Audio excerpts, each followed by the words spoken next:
अस्सलाम वालेकुम dear students, आज हम ड्रग यूज एंड अब्यूज में पढ़ेंगे कैनिबस रिलेटेड डिसऑर्डर्स। आज हम जो टॉपिक कवर करेंगे वो हैं cannabis use disorder, cannabis intoxication, cannabis withdrawal, cannabis induced mental disorder and unspecified cannabis related disorder. Objective of this lecture is to impart knowledge pertaining to cannabis-related disorder. Expected outcomes: after taking this lecture, learner will be able to understand the nature and diagnostic criteria of cannabis-related disorder.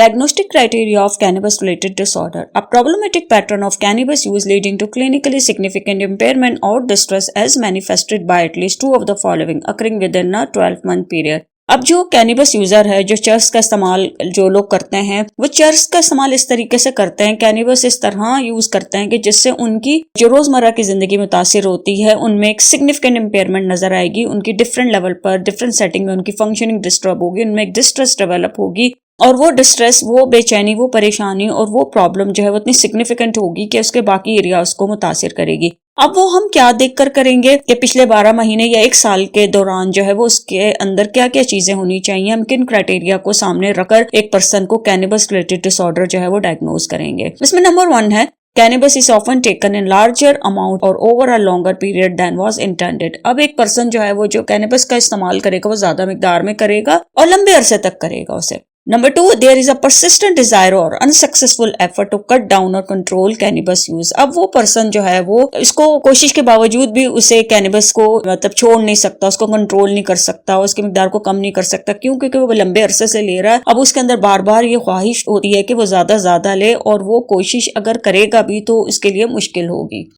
Number 3, a great deal of time is spent in activities necessary to obtain cannabis, use cannabis or recover from its effects। अब वो ज्यादातर उसका जो वक्त गुजरेगा वो कैनिबस को हासिल करने में होगा। वो किसी भी तरह चाहेगा यूजर के उसे कैनिबस मिल जाए, वो उसका इस्तेमाल करे और उसे इस्तेमाल ना करने की वजह से जो इसमें मसाइल होते हैं उससे वो जान छुड़ा सके, उस पर ओवरकम कर सके। नंबर 4, क्रेविंग और strong desire to urge to use cannabis. उसके अंदर शिद्दत से ख्वाहिश होगी, क्रेविंग होगी कि वो किसी भी तरीके से कैनिबस चर्स का इस्तेमाल करे।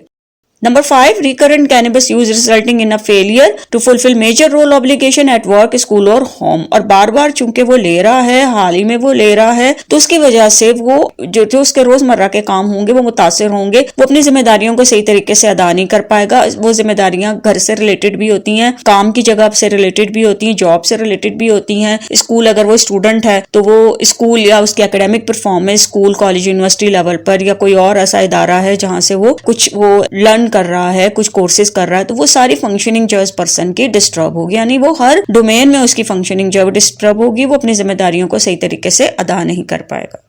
Number 6, continued cannabis use despite having persistent or recurrent social or interpersonal problem caused or exacerbated by the effects of cannabis। अब पर्सन जो है वो कैनिबस का इस्तेमाल जो है वो जारी रखेगा, वो चर्स लेता रहेगा, हालांकि उसको लेने की वजह से बहुत से मसाइल हो रहे हैं, उसको सोशल प्रॉब्लम्स हो रहे हैं, उसके इंटरपर्सनल प्रॉब्लम्स उसको हो रहे हैं, वो लोगों से सही तरह रिलेट नहीं कर पा रहा है, उसके रिलेशनशिप डिस्टर्ब हो रहे हैं, उसके इफेक्ट्स की वजह से, जो कैनिबस को इस्तेमाल करता है उसके असरात की वजह से सब हो रहा है, लेकिन इसके बावजूद वो उसका इस्तेमाल जारी रखेगा। Number 7, important social, occupational, recreational activities are given up or reduced because of cannabis use। अब उसकी अहम जो उसकी एक्टिविटीज होती हैं, यानी एक होती हैं कि इंसान एडिशनल कुछ काम कर रहा होता है, लेकिन कुछ ऐसी जिम्मेदारियां होती हैं, एक्टिविटीज ऐसी होती हैं कि जो जरूरी होती हैं, अहम होती हैं, सोशल सेटिंग में भी, ऑक्यूपेशनल सेटिंग में भी और रिक्रिएशनल एक्टिविटीज भी होती हैं, फैमिली के में भी होती हैं, घर से रिलेटेड भी होती हैं और बहुत सारी उसकी जिम्मेदारियां होती हैं। तो वो सारी एक्टिविटीज जो है वो डिस्टर्ब होंगी। क्यों? क्योंकि वो कैनिबस इस्तेमाल कर रहा है। Number 8, recurrent cannabis use in situation in which it is physically hazardous। अब वो उस सिचुएशन में भी कैनिबस चर्स का इस्तेमाल करेगा जहां उसको नहीं करनी चाहिए। जैसे गाड़ी चलाते हैं लोग, तो अगर वो मनशियात का इस्तेमाल करके गाड़ी चलाते हैं तो वहाँ एक्सीडेंट का खतरा होता है, या कहीं ऐसी जगह पर जाते हैं कि जहाँ जो है वो मनशियात का इस्तेमाल है, क्योंकि इंसान के फिजिकली भी उसको डैमेज कर रहा होता है, साइकोलॉजिकली भी डैमेज कर रहा होता है, तो वो उसको किसी जो है इजाफी खतरात और जो है वो उसको लाहक होते हैं। क्यों? क्योंकि वो मनशियात का इस्तेमाल कर रहा है। तब वो कैनिबस ऐसी सिचुएशन में भी करेगा जहाँ उसके लिए मजीद मसाइल जो है वो पैदा हो सकते हैं, वो फिजिकली जो इसके लिए नुकसानदेह हो सकते हैं। Number 9, cannabis use is continued despite knowledge of having a persistent or recurrent physical or psychological problem that is likely to have been caused or exacerbated by cannabis. अब cannabis का इस्तेमाल जारी रखेगा, उसको पता भी है कि उसके इस्तेमाल की वजह से उसमें फिजिकल और साइकोलॉजिकल प्रॉब्लम्स जो हैं वो persistent हैं, डेवलप हो रहे हैं मुस्तकिल, लेकिन फिर भी वो उसका इस्तेमाल जो है वो सब कुछ जानते हुए भी जो है वो जारी रखेगा। Number 10, tolerance as defined by either of the following. अब इसमें जो टॉलरेंस डेवलप होगी उसे हम किस तरीके से डिफाइन करेंगे? ए, a need for markedly increase amount of cannabis to achieve intoxication or desired effects। अब पर्सन जो है वो अपनी जो वो चर्स ले रहा होगा, कैनबिस यूजर होगा, वो उसकी मिकदार को बढ़ाएगा ताकि वो हासिल कर सके, उससे वो फायदा ले सके जो वो चाहता है। यानी उससे लगता है कि कैनबिस मजीद जो है वो मिकदार लेने से उसको इसके डिजायर्ड इफेक्ट्स मिलेंगे, कि जो चाहता है कि इसकी ये असरात इससे भी बढ़कर हों तो वो उसे हासिल करने के लिए ज्यादा मिकदार में इस्तेमाल करेगा। B, markedly diminish effect with continued use of the same amount of cannabis. अगर वो सेम मिकदार में कैनबिस को यूज कर रहा है तो उसके जो इफेक्ट्स होंगे वो उसे कम लगेंगे, यानी उसे महसूस होगा कि वो जो मुस्तकिल एक मिकदार में ले रहा है वो उसे कम लग रही है, उसे फायदा नहीं मिल रहा, या जो चाह रहा है, वो जो चेंज चाह रहा है वो नहीं हासिल हो रहा, वो इफेक्ट्स उसके असरात उस तरह के नहीं है जिसको मजीद बढ़ाने के लिए वो ज्यादा मिकदार में जो है वो कैनबिस लेगा, यानी उसके अंदर टॉलरेंस डेवलप हो जाएगी।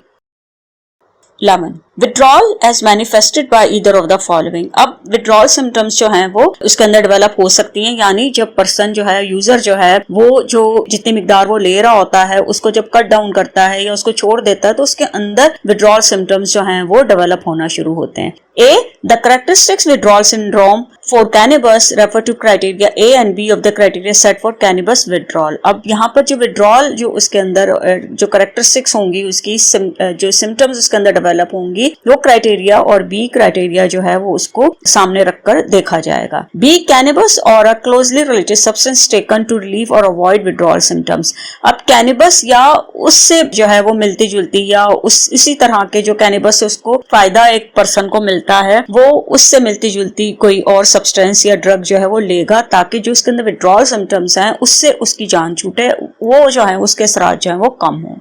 Specify if in early remission after full criteria for cannabis use disorder were previously met, none of the criteria for cannabis use disorder have been met for at least 3 months but for less than 12 months, with the exception that criteria A4, craving or a strong desire or urge to use cannabis may be met। अब एक user जो था उसका इससे पहले माजी में उसे जो कैनबिस का जो फुल क्राइटेरिया था वो मीट हो रहा था, जिसकी वजह से उसे कैनबिस रिलेटेड डिसऑर्डर डायग्नोज किया गया था, लेकिन अब पिछले 3 महीने से वो फुल क्राइटेरिया जो है वो मीट नहीं कर रहा है, लेकिन 12 महीने से भी कम हुए हैं तो उसके अंदर जो क्राइटेरियन A4 है, जैसे जो क्रेविंग था वो उसका वो मीट कर रहा है, तो उसे सामने रखते हुए फिर उसे अर्ली रिमिशन की इसमें जो है वो कंसीडर किया जाएगा। In sustained remission, after full criteria for cannabis use disorder were previously met, none of the criteria for cannabis use disorder have been met at any time during a period of 12 months or longer, with the exception that criterion 4, craving or a strong desire to urge to use cannabis may be present। अब यहाँ पर इसी तरह माजी में full criteria जो था cannabis use disorder का मीट किया था और जिसकी बेसिस पर पर्सन को डायग्नोज किया गया था, लेकिन अब पिछले जो है 12 महीने और उससे ज्यादा का टाइम हो गया है, लेकिन कैनबिस यूज डिसऑर्डर का क्राइटेरिया जो है वो बिल्कुल भी उस दौरान मैच नहीं किया, मीट नहीं किया, सिवाय एक क्राइटेरियन A4 के जो है क्रेविंग के, उसके अंदर एक स्ट्रॉन्ग डिजायर मौजूद रही है कि वो दोबारा से कैनबिस को यूज करे जो उसमें अब भी प्रेजेंट है, तो यहाँ पर फिर उसे इन सस्टेन्ड रिमिशन के तौर पर कंसीडर किया जाएगा। In a controlled environment, this addition is specified used if the individual is in an environment where access to cannabis is restricted। अब यहाँ पर अगर पर्सन जो है कहीं ऐसे माहौल में है या ऐसी जगह पर है कि जहाँ पर कैनबिस तक रसाई उसकी बहुत महदूद है, यानी उसको मिल नहीं रही है, अवेलेबल नहीं है, उसको किसी भी तरीके से उस तरह मिल नहीं रही है जैसे वो लेना चाहता है, जैसे वो यूज करता रहा है, तो फिर उसे जो है वो कंट्रोल एनवायरनमेंट में कंसीडर किया जाएगा, स्पेसिफाइज को दिया जाएगा। अब यहाँ पर जो इसके प्रॉब्लम का लेवल जो है वो डिटरमिन किया जा सकता है, जैसे माइल्ड है, मॉडरेट है, सीवियर है। अगर 2 से 3 सिम्टम्स इसमें होंगी तो उसे mild cannabis use disorder diagnose किया जाएगा। अगर मॉडरेट है तो उसके लिए 4 to 5 सिम्टम होना जरूरी है और सीवियर के लिए 6 या 6 से ज्यादा सिम्टम्स इसके अंदर होना जरूरी। Diagnostic criteria of cannabis intoxication. A, recent use of cannabis. अब कैनबिस इंटॉक्सिकेशन डायग्नोज करने के लिए जरूरी है कि जो यूजर है वो हाल में भी कैनबिस ले रहा है, पहले भी ले रहा है लेकिन हाल में उसने ली है। B, clinically significant problematic behavioral or psychological changes. For example, impaired motor coordination, euphoria, anxiety, sensation of slow time, impaired judgment, social withdrawal that develop during or shortly after cannabis use. अब एक person में जो उसका user होगा cannabis का, जब वो उसको लेगा तो लेने के बाद उसके अंदर कुछ चेंजेस होंगी, उसके बिहेवियर में भी प्रॉब्लमेटिक चेंजेस आएंगी, मतलब वो पॉजिटिवली नेगेटिव चेंजेस आ रही हैं और साइकोलॉजिकल चेंजेस भी आएंगी। मसलन उसकी जो मोटर कोऑर्डिनेशन है, जैसे डिफरेंट बॉडी पार्ट्स आपकी बॉडी में एक कोऑर्डिनेशन होती है, उनमें एक रब्त होता है, तभी हम कोई भी काम ठीक तरीके से करते हैं, ठीक से खड़े होते हैं, ठीक से कोई एक्टिविटी परफॉर्म कर रहे हैं। तो यहाँ पर यूजर की वो मोटर कोऑर्डिनेशन जो है वो डिस्टर्ब होगी, प्रॉब्लमेटिक होगी।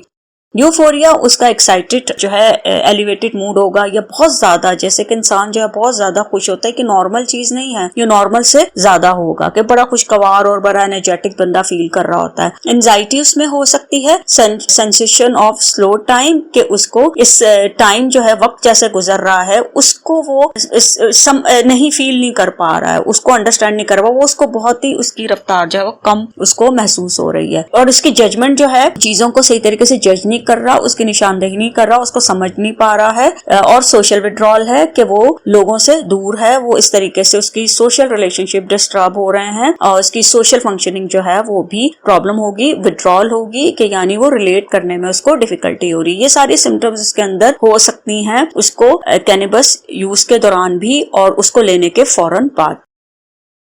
2 or more of the following sign or symptoms developing within 2 hours और कैनबिस यूज। अब जो कैनबिस उसने इस्तेमाल की है यूजर ने, उसको लेने के 2 घंटे के अंदर अंदर उसके अंदर ये सिम्टम्स जो हैं वो डेवलप होंगी। उनमें से 2 या 2 से ज्यादा जो हैं वो देखना जरूरी है, कंसीडर करना जरूरी है। Number 1, conjunctival injection. हमारी आंख के जो सफेद वाला हिस्सा होता है वो उसने पूरा उसको कवर किया हुआ था आंख को। अब वो होता है कि जो टाइनी ब्लड वेसल्स हैं वो एकदम से फैलना शुरू हो जाते हैं और उसकी वजह से वो वाला हिस्सा जो है, जो सफेद पार्ट होता है आंख का, वो रेड होना शुरू हो जाता है। तो यहाँ पर जब कैनबिस यूजर है उसकी आंख का जो सफेद हिस्सा है वहाँ ब्लड वेसल्स जो है वो फैलना शुरू हो जाएंगे और उसकी वजह से वो पूरा रेड होना शुरू हो जाएगा। नंबर 2, इंक्रीज एपिटाइट, भूख उसकी बहुत बढ़ जाएगी। नंबर 3, ड्राई माउथ, मुंह जो है उसका खुश्क होगा। Number 4, tachycardia. टैकीकार्डिया असल में रैपिड हार्ट रेट है। जनरली अगर 100 जो है पर मिनट 100 टाइम दिल धड़क रहा है तो वो उससे ज्यादा हो जाएगा। 100 BM से भी ज्यादा जो है वो एक पर्सन के अंदर ये हार्ट रेट होगी। The sign or symptoms are not attributable to another medical condition and are not better explained by another mental disorder including intoxication with another substance. अब ये जो साइन एंड सिम्टम्स होंगी ये किसी और मेडिकल कंडीशन की वजह से नहीं है और ना ही कोई और उसको डिसऑर्डर है जिसकी वजह से पर्सन के अंदर ये प्रॉब्लम जाहिर हो रही हैं। ये सिर्फ और सिर्फ कैनबिस लेने की वजह से एक पर्सन में ये अलामात जो हैं वो जाहिर होंगी। Specify if with perceptual disturbances. Hallucination with intact reality testing or auditory, visual और tactile illusion occur in the absence of delirium. अब यहाँ पर hallucination उसको हो सकते हैं जो perceptual distortion होती है और illusion हो सकते हैं कि इंसान जो है misperceive करता है चीजों को। अब वो visual भी होते हैं, sensory भी होते हैं, tactile भी होते हैं। tactile touch से related होता है और यहाँ पर person जो है वो ऐसी चीजों को भी महसूस करेगा जो reality में exist नहीं करती। और ये चीज जो है, ये जो अलामात उसके अंदर होंगी ये delirium की वजह से नहीं है। डिलीरियम एक ऐसी कैफियत होती है कि इंसान जो है बहुत ज्यादा कंफ्यूजन और का शिकार होता है और मेंटल डिसओरिएंटेशन उसमें बहुत ज्यादा होती है, सीवियर टाइप की होती है। तो ये उसकी वजह से भी नहीं हो रहा है, ये सिर्फ और सिर्फ कैनबिस यूज की वजह से है। Diagnostic criteria of cannabis withdrawal.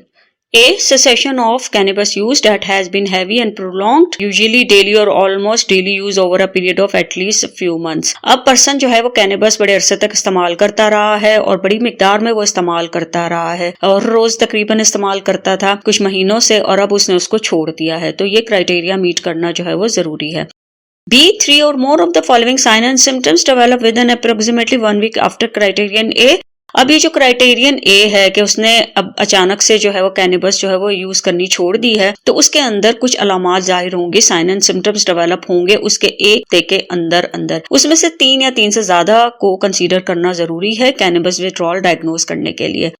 Number 1 irritability, anger और एग्रेशन, उसमें चिड़चिड़ापन बहुत ज्यादा होगा, बात बात पे वो रिएक्ट करेगा, गुस्सा दिखाएगा और उसमें जारियत भी डेवलप हो सकती है, यानी उसका एग्रेशन भी उसके अंदर हो सकता है। वो एग्रेशन किसी भी फॉर्म में हो सकता है, वर्बल है, फिजिकल है, उसमें हॉस्टिलिटी है और कुछ और फॉर्म में है। नंबर 2 नर्वसनेस और एंजाइटी, उसमें तशवीश एंजाइटी बहुत ज्यादा होगी और वो और बेचैनी परेशानी वगैरह उसके अंदर जो है वो वाजे होगी। Number 3 sleep difficulty, insomnia, disturbing dreams, अब उसकी नींद जो है वो उसमें खलल होगा, उसमें डिफिकल्टी होगी, यानी जितने घंटे वो सो रहा था अब वो नहीं सो पा रहा है, वो 7-8 घंटे की नींद पूरी नहीं कर पा रहा, उसके बहुत नींद की जो है मिकदार है वो कम हो गई है। और इसी तरह अगर वो सो रहा है तो उसको डिस्टर्ब करने वाले ड्रीम्स हैं, ऐसे इमेजेस दिमाग में हैं, ऐसे ख्वाब उसको आ रहे हैं कि जो उसको परेशान करे, जिससे उसकी नींद जो है वो खराब हो रही है। नंबर 4 डिक्रीज एपिटाइट और वेट लॉस, उसकी भूख कम भी हो सकती है और उसका वजन भी कम हो सकता है। रेस्टलेसनेस, उसके अंदर बेचैनी जो है वो बढ़ेगी और वो बेचैनी जो है उसके अंदर इस तरह होगी कि वो जैसे एक जगह पे जो है वो रिलैक्स होकर बैठ नहीं सकता है, मुस्तकिल मूवमेंट होती है, या वो इसे खामोश रहने में, चुप रहने में या आराम से बैठने में होती है, या कोई चेंज उसको जो है वो बर्दाश्त नहीं हो रहा है। 6 डिप्रेस मूड, उसका मूड जो है वो खराब है, मतलब खराब होने से मुराद ये कि उदासी जैसे बढ़ जाती है, इंसान का मूड कुछ कभार होता है, कभी नॉर्मल होता है, लेकिन उसका नॉर्मल से भी नीचे चला गया, यानी सैड मूड उसके अंदर है, उसका किसी चीज में दिल नहीं लग रहा है, किसी से बात करने को दिल नहीं करता, कोई काम करने को दिल नहीं लगता। 7 at least one of the following physical symptoms causing significant discomfort: abdominal pain, shakiness, tremors, sweating, fever, chills और headache। अब उसके अंदर कुछ फिजिकल सिम्टम्स भी होंगी जो उसके प्रॉब्लम को मजीद बढ़ाएंगी, जैसे उसको मैदे का प्रॉब्लम है, ट्रेमरिंग है, जो है वो बॉडी कांप रही होती है, पसीना आ रहा होता है, बुखार है, सर्दी बहुत ज्यादा लगती है, सर में दर्द है। तो इस तरह के फिजिकल सिम्टम्स भी कैनिबस छोड़ने के बाद एक पर्सन के अंदर डेवलप होंगे। Diagnostic criteria of cannabis withdrawal. C. The sign or symptoms in criterion B cause clinically significant distress or impairment in social, occupational or other important areas of functioning। ये जो साइन एंड सिम्टम्स हैं जो criterion B में हमने देखे, ये एक person के जो है वो डेली फंक्शनिंग को डिस्टर्ब करेंगे और इतनी ज्यादा करेंगे कि पर्सन जो है वो से जो है काम डिफरेंट जिम्मेदारियां निभाने में भी मुश्किल पेश आती है। अब उसकी सोशल सेटिंग में भी परफॉर्मेंस खराब हो सकती है, वो डिस्ट्रेस, वो तकलीफ उसको ऑक्यूपेशनल सेटिंग में भी प्रॉब्लम करेगी और भी जो दूसरे इंपॉर्टेंट एरियाज जहां पर्सन से हम एक्सपेक्ट करते हैं कि वो अपनी जिम्मेदारियों को पूरा करेगा, अपनी एक्टिविटीज को परफॉर्म करेगा, तो वो वहां भी नहीं कर पाएगा। D. The sign or symptoms are not attributable to another medical condition and are not better explained by another mental disorder including intoxication or withdrawal from other substance। अब ये जो साइन एंड सिम्टम्स इसके अंदर है किसी medical condition की वजह से नहीं है, ना ही कोई इसको और डिसऑर्डर है, ना ही इंटॉक्सिकेशन की वजह से है और ना ही कोई और सब्सटेंस जो है उसको छोड़ने के बाद है। ये सिर्फ और सिर्फ कैनिबस को छोड़ने के बाद उसका यूज जो है वो खत्म हो जाएगा, तो तब ये सिम्टम्स जो है वो एक यूजर के अंदर जाहिर होंगे। Cannabis-induced mental disorder. These cannabis-induced mental disorders are described in other chapters of the manual with disorder which they share phenomenology। अब ये जो कैनिबस इंड्यूस मेंटल डिसऑर्डर्स हैं ये दूसरे चैप्टर्स में भी है, क्योंकि इनकी जो है सिम्टम्स और ये जो है बाकी जो क्राइटेरिया है वो सेम है, मैच करती हैं, इनकी कैरेक्टरिस्टिक्स और साइन सिम्टम्स जो है वो मैच करती हैं। फर्क सिर्फ ये है कि ये कैनिबस इंड्यूस है, कैनिबस लेने की वजह से इसको है। अब उसमें हम क्या क्या देख सकते हैं? Cannabis induced psychotic disorder, schizophrenia spectrum other psychotic disorder, जो कैनिबस की वजह से साइकोटिक डिसऑर्डर डेवलप हो सकता है। कैनिबस इंड्यूस एंजाइटी डिसऑर्डर जो कैनिबस लेने की वजह से एंजाइटी डिसऑर्डर्स जो है वो डिफरेंट टाइप्स के डेवलप हो सकते हैं पर्सन में। And cannabis induced sleep disorder, sleep walk disorder, person के अंदर स्लीप डिसऑर्डर्स भी हो सकते हैं due to the cannabis use. Unspecified cannabis related disorders. This category applies to presentation in which symptoms characteristics of a cannabis-related disorder that cause clinically significant distress or impairment in social, occupational, and other important areas of functioning predominate but do not meet the full criteria for any specific related disorder or any of disorder in substance-related and addictive disorder diagnostic class। अब ये unspecified जो है वो उस वक्त जो है वो डायग्नोज किया जाएगा, लेबल किया जाएगा यूजर को जब सब्सटेंस कैनिबस रिलेटेड जो किसी भी जो टाइप जो हमने पढ़ी है उसमें किसी का भी क्राइटेरिया जो है वो मीट नहीं कर पा रहा है, कि पर्सन को फुल क्राइटेरिया कोई भी नहीं मीट कर पा रहा है, लेकिन उसकी सिम्टम्स, साइन एंड सिम्टम्स जो उसमें जाहिर हो रही हैं और वो कैनिबस यूज भी करता रहा है, उसकी वजह से उसकी सोशल, ऑक्यूपेशनल और दूसरे एरियाज में उसकी फंक्शनिंग जो है वो डिस्टर्ब हो रही है। तो इसलिए हम इसे फिर unspecified cannabis related disorder diagnose करेंगे, क्योंकि उसकी जितनी भी टाइप है वो किसी एक उसके अंदर फॉल नहीं कर रहा है, उस डेफिनेशन के अंदर हम उसको जो है वो कंसीडर नहीं कर सकते, उसको वो फुलफिल नहीं कर पा रहा, इसलिए फिर उसको ये कैटेगरी जो है वो डायग्नोस की जाएगी। तो स्टूडेंट्स, ये था कैनिबस रिलेटेड यूज डिसऑर्डर का डायग्नोस्टिक क्राइटेरिया जिसको हमने समझा और ये जानने की कोशिश की थी किस तरह कैनिबस इंटॉक्सिकेशन और विड्रॉल से रिलेटेड जो है वो सिम्टम्स जो है वो डेवलप होती हैं, कब हम अनस्पेसिफाइड जो है वो उसे कैनिबस रिलेटेड डिसऑर्डर डायग्नोस करेंगे और कब हम उसे कैनिबस इंड्यूस मेंटल डिसऑर्डर डायग्नोस करेंगे।